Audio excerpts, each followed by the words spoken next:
fun. I don't know how much fun it was for me. And that is randomly open the Bible up and point and then preach. We didn't do it very often. And I don't think I did it with much success. And I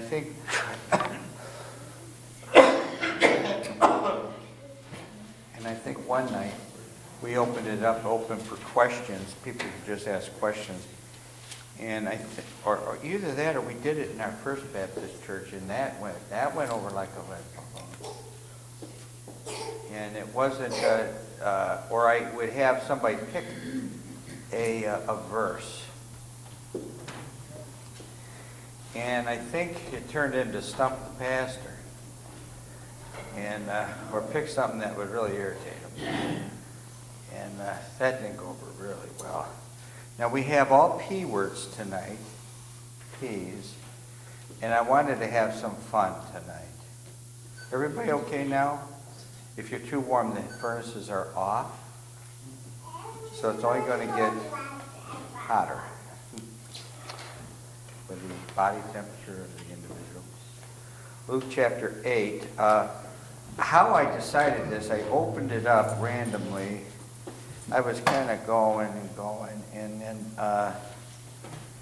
and we are going to do Luke chapter 8, verse 22 through 56. Now, where it began for me was in verse 51.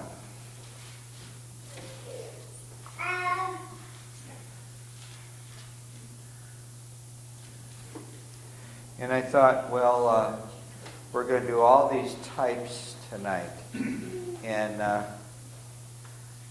folks, if we just do the practical side of this chapter, then all it is a healing. And there's loads of those, aren't there? Father, bless now the sermon as only you're able to bless, and that you just would bear fruit as a result of it.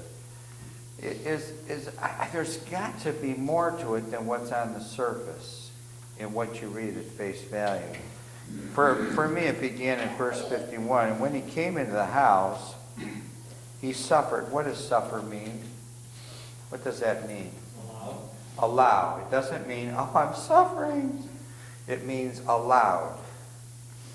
And all you have to do is just, if people struggle with that, well, just learn the English language. I mean, you taught a 2-year-old what words mean, right? Well, if you're 20, you can learn other words, right? He suffered no man to go in, save Peter and James and John. Then there's another comma, and it says, and the father and the mother of the maiden. So this is the ruler of the synagogue that has a daughter that is dead, and they say, trouble not the master. We're all familiar with these stories, so I don't feel led to go over these stories. And we're well beyond that. And but I thought to myself, well, why did he allow nobody else but Peter, James, and John to go? Why nobody else? Then I get looking at it, and I say, and when he had come into the house, he suffered no man to go in. Into where? The sick girl's room. Pardon? The sick girl's room. In the sick girl's room. Where, though? In the house. Now, if we take that... Huh? Pardon? Right, that's and I have pre-talked to you a little bit about that, yeah. So, if we just take that little bit, he suffered no man to go in. Folks, not everybody's getting into heaven. And only a select few people are going to go, those that have trusted Jesus. So if we stop and we look at it that way, he suffered no man to go in, save, except for these, Peter, James, and John. So where I started is I kind of analyzed this verse, and I was kind of looking at it. I was probably doing this on a Tuesday night. I was probably watching the impeachment, and I was sitting there looking at this and wondering, Well, then, if going in is heaven and only 3 people get in, well, then these 3 people must represent 3 groups of people. From the beginning of time to the end. So, who would these people represent? Peter, James, and John. If you were to logically think of this, Peter, James, and John. Kind of to help you along here, what did John do specifically with our Lord? When the questioning was going on, what did John do at the Last Supper? And Peter asked him who it is. He leaned on his breast. He leaned on his breast. So John is, he leans on his breast, Sonny. He leans on his breast, so he's close to what? His heart. His heart. So what's the closest thing to our Lord's heart? The church is the closest thing to our Lord's heart. Listen, not everybody in heaven represents the bride. You know, at a wedding, there's a lot of it. There's the guests that are invited. There's the bride that's getting married. There's the groom, which is Jesus. The best man is represented by who in the Bible? The best man. John the Baptist. Then who are the attendants to the bride? Psalm chapter... Disciples? No, the attendants to the bride side. In Psalm chapter... Anybody know? Where he says, forget thy father's house. Psalm 45. The virgins are there. Okay, so there's other people at the wedding other than the church. The church represents the bride. So if the closest thing to his heart is the church, and John put his head there, and so John represents who in heaven? We've already said it. The church, all the New Testament saints. Now, who got martyred of Peter, James, and John? Who was martyred? Peter. Peter's not killed in the Bible. Oh, James, yeah. James, and where? Where is he martyred? It's where Easter shows up. The word Easter. Herod killed him. Yeah, where? You're right. Pardon? The book of Acts, chapter... This has nothing to do with the sermon, but... Pardon? Nope. 3.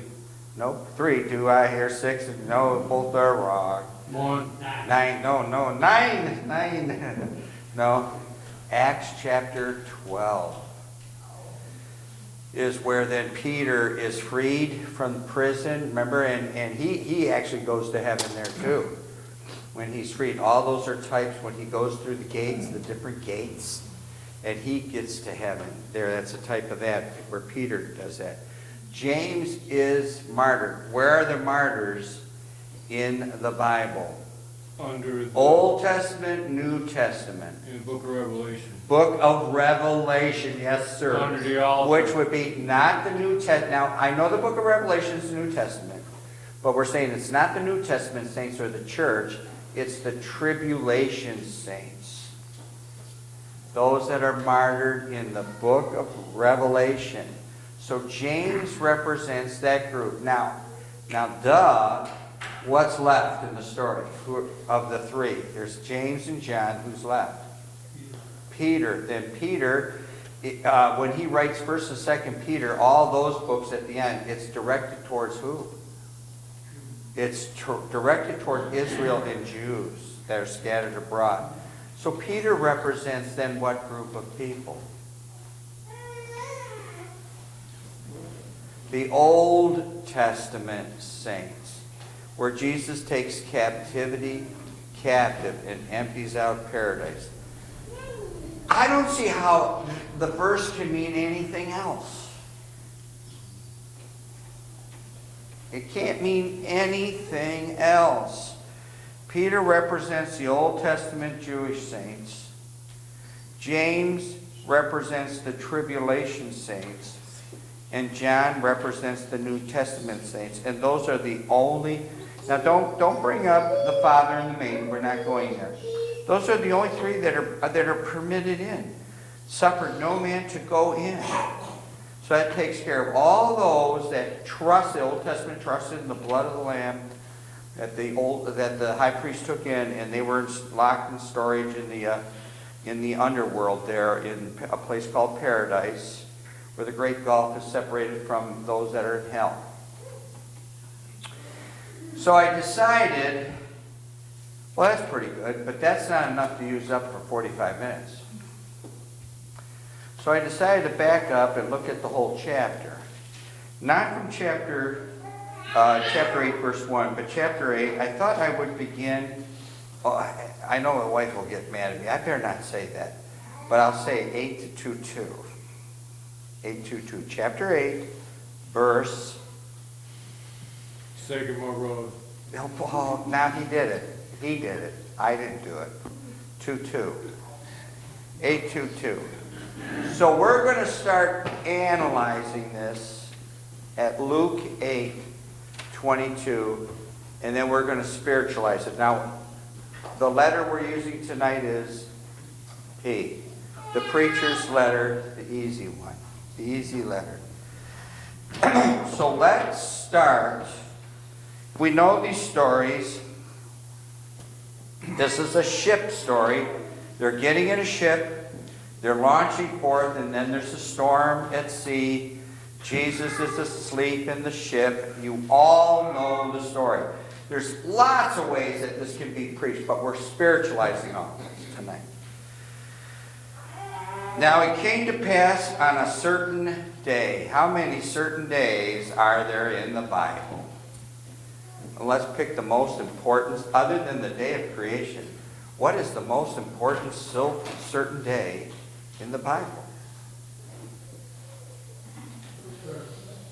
Oh, that's a good one too. I would say that's a certain day. The resurrection, that's another good one. That's another good. I'm not going there. But you're really close. I mean, you know how you play hot, cold. You're cold, cold, warm, warm. Or you're boiling, you know. All right, so the second coming, that's a good one. The resurrection of Christ, you know, the creation, that's a good one. So give me another one. Not the birth, that's another good one. What's the other one? The only one that's left. Come on, pardon? Nope, that's another good one. You're missing the big one. It's up here on the wall. Crucifixion. The crucifixion. What is, it only appears one time in the Bible. I believe it's in, no, it's Acts chapter 1, or is it Acts chapter 15? What's the P word for the crucifixion? It's chapter 1. Chapter 1, the passion. That's our first P word. The certain day that occurred. All right? In the fullness of time, Jesus was born of a woman. He lives 33 and a half years. He is crucified on the cross. So it is the passion. The passion. Can we see that in the verse? It says a certain day. Folks, it's not the 4th of July. The certain day, it's not the 4th of July, and it's segregated out as a certain day. So it's just not any day like Tuesday or Thursday or Sunday or Saturday. And it's not the 4th of July, it's not Memorial Day. It's a certain day, the Passion. Now we have 12 of these, that's number 1. Then from there, it says, now it came to pass on a certain day that he went into a ship. What do we liken the ship to be? It's not Noah's Ark. What is the ship? Now we go over this every other week or so. What's the ship likened to be? No? No? No? You could call it like the ark, a type of Jesus. The ship is a type of the church. They enter into the ship. that's going to be on the sea of life, the ship. Jesus died for that ship, the church. And what's that likened up into Matthew 13, in the P word for that? Protection. No, it's in Matthew 13. It shows up in the parables. The old timers get it all backwards too. And there are some, the pearl. You see, you're a preacher, I see. It is the pearl, is the ship, and that is the church. And people get, now Pastor, now no one's going to do that here, but you're going to have 95% of all Christianity say, it's not a building, and on with that Mickey Mouse business. Is the church, is the ship. We all know it's not a building. And people don't have to be told it's a building. I mean, we can figure this out. It is the pearl that Jesus died for. And immediately, he makes the next P word. And he said unto them, hey, let us go over unto the other side of the lake. He makes them a what? That's right. Guys, I'm going to promise you this. We're heading out for the other side of the lake. What's the destination on the other side of the lake? It's going to be heaven. Now, I know there's going to be, but that's not where they went to the land of the Gadarenes or wherever the maniac was. Well, if you got to get bogged down there, you're going to get bogged down everywhere. He makes the promise to his disciples, folks, right from the get-go. After he suffers for us the passion, and we all get in the ship, we're all part of the church, we get into the church, he makes a promise. Folks, we're going to heaven. He makes this promise. The promise has been, the pledge has been given. Who holds up 3? What group? Boy Scouts. There is a group that holds up 2. I know. Oh, yeah. There's other Boy Scouts. I think that's the Cub Scouts. What about Girl Scouts? What do they do? Pardon? Hearts. Oh, I don't know. Yeah, I don't know. Boy Scouts, Cub Scouts, and then I don't know about Campfire Girls and all that business. He makes the promise. He makes this pledge as our forerunner. The promise. Let us go over heaven. And so in verse 22, and they launched forth. And they launched forth. I used to go, when I was 12 or 13, we would go fishing in Lake Erie. I would say in the fall, we would go every other week. If the lake was calm on the weekend, we're going out. If there's no white caps, we're going out. There's swells out there, we're going. Or we're going out and it's like glass out there. If swells come up, we stay out. If the lake kicks up and there's white caps, we go in, we launch out.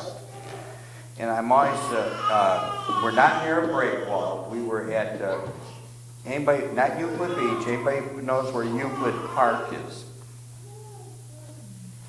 Yes. Over by You would know. You would know. It is east of Neff Road and that marina. It's further east. It's like 220th Street, 200th Street. Neff Road's about 150 something. But you're an east sider. You're up there at Paynesville and up that way. So you would know where Euclid Park, there was a livery there. You slap your $5 down, you get in a rowboat. You had no motor, we would row out. But the bank, and it's all these little pebbles, it's a little sandy, and you would go out. There's not a lot of peril out there. But it says here, we launched for it. All right? As you're heading along the way, do you know exactly where you're going? But who knows? Who knows where you're going? The Lord does. And so we call that, what's our next P word? Figure it out. Providence. We launched forth. We're out there sailing around out there. They don't have, now it says in one story, I don't think it's this one, we rowed about so many furlongs. They were rowing. Not to say they didn't have a sail, but they strike sail because they're probably going to capsize. So now they're rowing. And I don't think it's in this story. But it's the providence of God. As we launch forth, we know we're promised we're going to make it to the other side. And by God's providence, we launch out into the deep. And we launch out into the sea. And God's providence is going to carry us all over that lake. All over that lake. And not all of us head out. We're all in the church, but it seems like many times we're all going sometimes different directions. But there is the providence. They launch forward.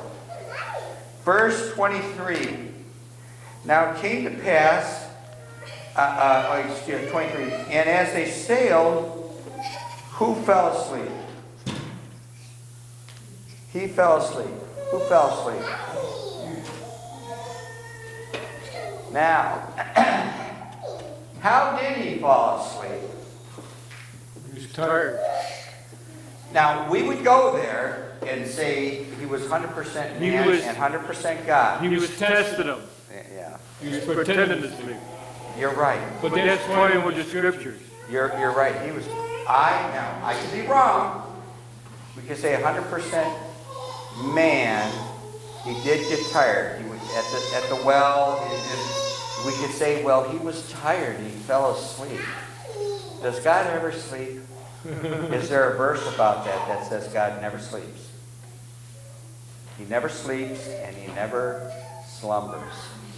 God never does that. I didn't include those verses. I think those are verses in Psalms that we should know.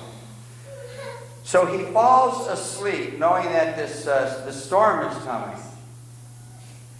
And so he kind of falls asleep like this. Man, I fell asleep today in the while the Browns were losing. Playing. I fell asleep. Well, that's easy. Well, we had it on mute. I put it on mute. Man, I don't want to hear that rhetoric, that rip. But when he was falling asleep, he fell asleep with you got it, with one eye open, because he's waiting for the P word. He wants them to Petition. the prayer. The petition, the prayer. That's why God sleeps. He's just waiting for you to wake him up and pray. Waking him up is prayer. Right? He's waiting for the prayer. It's kind of funny. If I fall asleep, I'll pretend to sleep. And this one comes over right away and she'll slap you. Wake up, just slap you. Wake up. And it doesn't stop until you do wake up. Wakes you up. If you pretend to sleep on Tuesday night, pretend to sleep, and she's going to hit you all over the place trying to wake you up. All right? Test me out on that. So he wants to hear from you and I the prayer. Folks, I don't think these are stretches. These are not stretches. He fell asleep not because he was tired, but he wants to be awakened. He wants to hear your voice and my voice. Verse 23 and 24. But as they sailed, he fell asleep, and there came down a storm of wind on the lake, and they were filled with water and were in jeopardy. And they came to him and awoke him, saying, this is the prayer, Master, Master, we perish. Then he arose and rebuked the wind. So what comes along our way as we are on the storms of life is, what are the storms of life? Give me a good word for you could like it on the Pauline. Pardon? The perils of Pauline, right? You can like it on the Pauline. Perils of life. The perils of life. My wife has had 8 C-sections.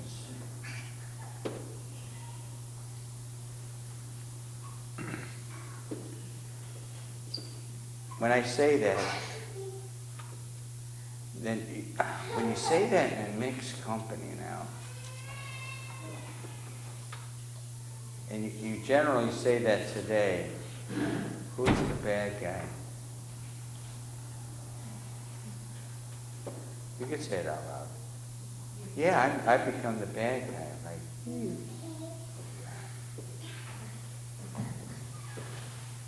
is a C-section serious? How many layers do they cut through to get in there? Anybody know? I was pardon? All of them. All of them. They cut through all of them. It's not one layer. It's not two. It's like 7 or 8 layers. Did somebody say ouch? It's like 7 or 8 layers. They give you a, now she at that time they do give her an epidural? Tell me what they give you. Please help me out here. I don't know. I'm not a doctor. Epidural, spinal. Is it a spinal or epidural? You're down there and they're giving you the spinal. Now, I've only had a spinal once, and man, they call him the big nurse. The big nurse. And he puts his arm, and it's a man, and he puts his arm around you like a gorilla, and he says, now just be calm, be calm. He puts the other arm around me, and now just remain calm. And then, and he gave me the spinal, and but that's what she would have, the spinal. They go through these 8 layers, and they said it's a very serious. Oh, she has the epidural or the spinal. How many minutes do they have to get the baby out? Anybody know? Now, this is what they told me. I know medical people can correct me.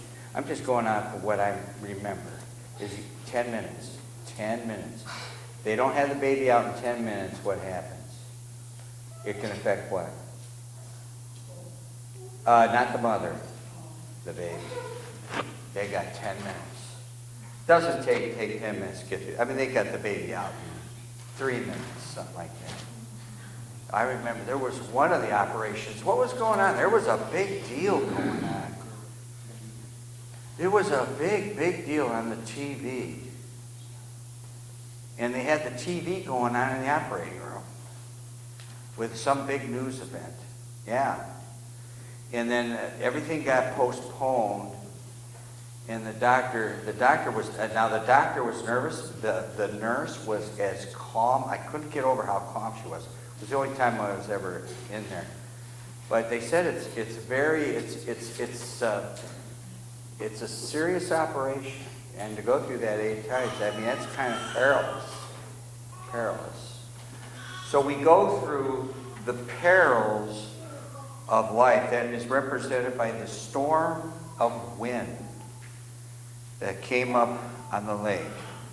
Verse 24. Then he arose and rebuked the wind and the raging of the water, and they ceased, and there was a calm. Obviously, what is that then? The peace.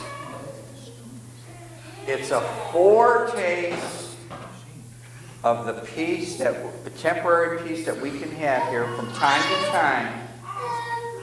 Just because you have peace right now doesn't mean you're going to have peace tomorrow. And it's a foretaste of the eternal peace that we're going to have on the other side. This calm life,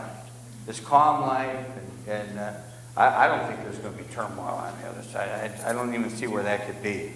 The rebuking of the wind, a foretaste. It is a foretaste of heaven, the peace. That kind of concludes. How many points you got? Anybody count them up yet? 7. How many did I say we're going to have? Yeah, 12. So that kind of concludes this portion of the sermon. Turn the page. New paragraph marking, verse 26. So I thought, let's go on and let's analyze the entire chapter. And they arrived at the country of the Gadarenes, which is over against Galilee. And when he went forth to land, There met him out of the city a certain man which had devils long time. So give me a P word for that.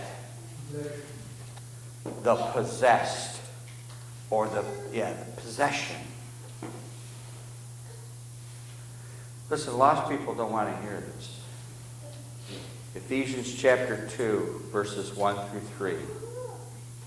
All human beings are possessed. All human beings are possessed by the devil, by devils. Ephesians chapter, it says that it's already at work in them.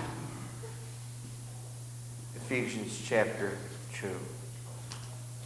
They're in there. Now, if that is true, we're dead in trespasses and sins, wherein in time past ye walked according to the course of this world, according to the prince of the power of the air, the spirit that now worketh in the children of disobedience. So, for me, it's beyond any shadow of a doubt that all men that are born in this world are possessed of the devil. Possessed. They are possessed, and they need to be saved. So it represents all of mankind, and it represents our salvation, because we were possessed at one time. So as the story goes on, and as we spiritualize it, getting back, hopefully, to verse 51, and the end to verse 56, it continues on with the story of our life, and our title tonight is The Christian Journey. We'll probably come up with a better title than that, The Christian Journey. Jesus comes to the possessed, which is all of mankind. When all was said and done, he is cured, and the other possessed ones who had lost their money on the 2,000 swine, because they went into the legion, went into them, and then they drowned themselves. What did the man who finally was in his right mind, what did he want to do?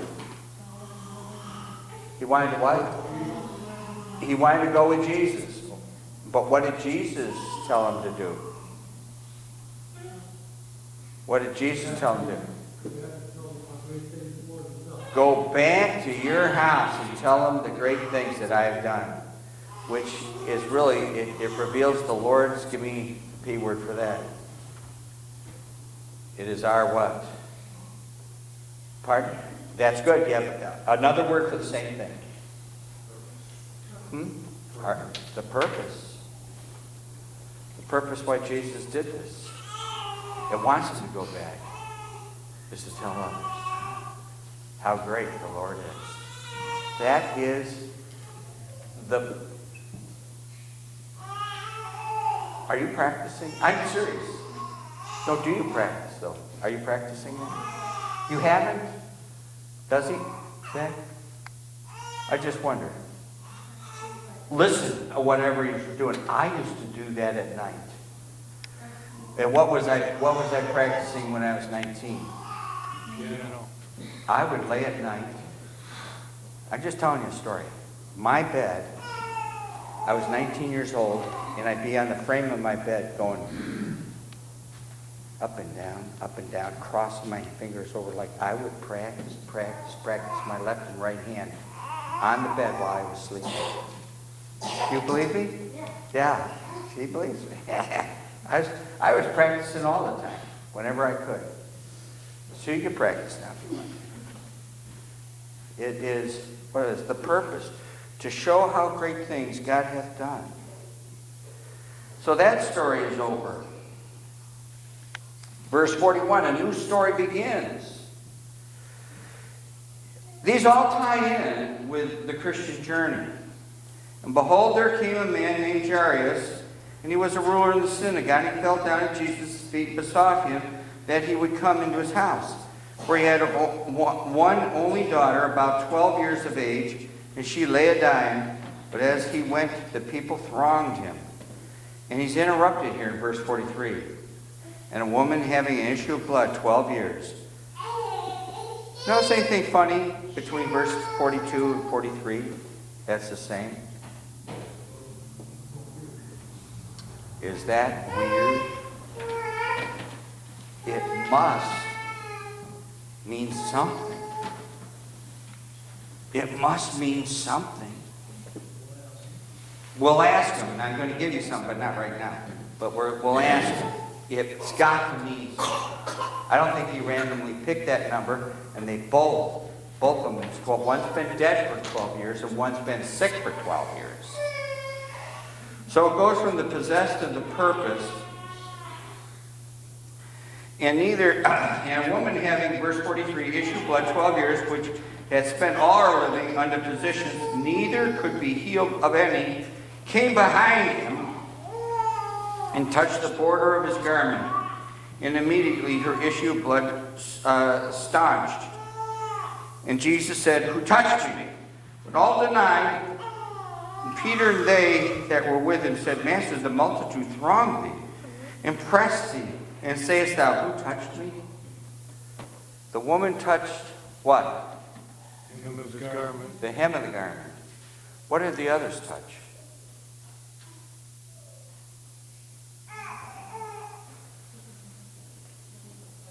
Touched here, touched there, touched here. You know, doesn't say where. She was the only one that touched the hem of the garment. It shows, and she was healed, which shows the Lord's, give me the P word for that. Power. The power. Touched the border of his garment. Now I thought to myself, what did the Pharisees widen? The borders. Anybody know what they widened? I mean, I'm fishing now. Phylacteries. Yes. It's not the border of the hem. The phylacteries. And where do they put that? On their forehead. On their forehead and also on their arm. Yeah. You know what I did when I looked that up and I looked the verses up? You know what I did? Rats. I can't use that. Rats. It ruined the sermon. Is they widened the borders of that. It's the box that was there to keep the scriptures in, to remind them, which is nothing wrong with that, to be reminded of what to do and with the scriptures. Didn't widen the border. Nowhere does it say they widened the border. Straight is the gate, and narrow is the way. Yet broad is the way that leadeth to destruction. If straight is the gate, straight a narrow way. Straight is the gate, narrow is the way. There's only one place that you can touch then if you want to be healed and be saved. To touch that border of his garment. If you touched him here, touched him there, touched him here or here, any place else, hey, it didn't work. Only that little, because straight is the gate. I was able to make it work, see. I was able to make it work. The power. Do you touch the border of his garment? It's the hem only. If you could get in any other way by touching him any other way, then it's easy to be saved. Easy to be saved. As far as easy believism or broad is the way, meaning that we know it's easy to be saved because Jesus did the work. The hem was wide enough, just wide enough. It was narrow, but just wide enough to let her through. The power. Jesus said, "Who touched me?" He asked the question, who touched me? Is Jesus God? If he's God, wouldn't he know who touched him? Wouldn't he know who touched him? So on our Christian journey, Jesus says, who touched me? Because he wants her to make a what? Testimony. A profession, Mary. That's right. The profession. To profess Christ before others. You see how you can analyze the Word of God? It's now not just a story. It's really our Christian walk. He wants her to make a public profession. He knows who it is. And she then humbles herself. I did. Before the throng of people. The profession is made. Who touched me? We are to testify because Christ already knew who touched him. Verse 42 and 43, backing up there. We had one only daughter, about 12 years of age. There's a daughter who's 12 years old, and there's a maid, a woman. I'm sorry, not the maid, but the woman who's 12, is sick for 12 years. The maid, now I'm going to go out on the list. It represents all the what? Give me a P word for that. It would tie in with our last, where we began. Represents all the people. All the peoples. All the peoples. The maid, could it represent Israel and the Jew? They were dead. And the woman represents all the Gentiles. Could it be? I don't know. I don't know. But some people a few hundred years ago think so. And so that leads us back to verse 51, where we were at the beginning. Our 12th point is the people. So it leads me back to where we began.